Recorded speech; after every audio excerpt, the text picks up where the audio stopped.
আসসালামু আলাইকুম। পর্যাপ্ত পরিমাণ গরম থাকার কারণে আজ বিদ্যুৎও তেমন একটা ছিল না।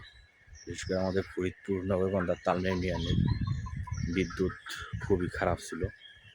সকাল ৮টা বাজে গেছে, বেলা ১১টা, সাড়ে ১১টা, সর্বোচ্চ ১২টার পরে আসছে আমি যতটুকু জানি।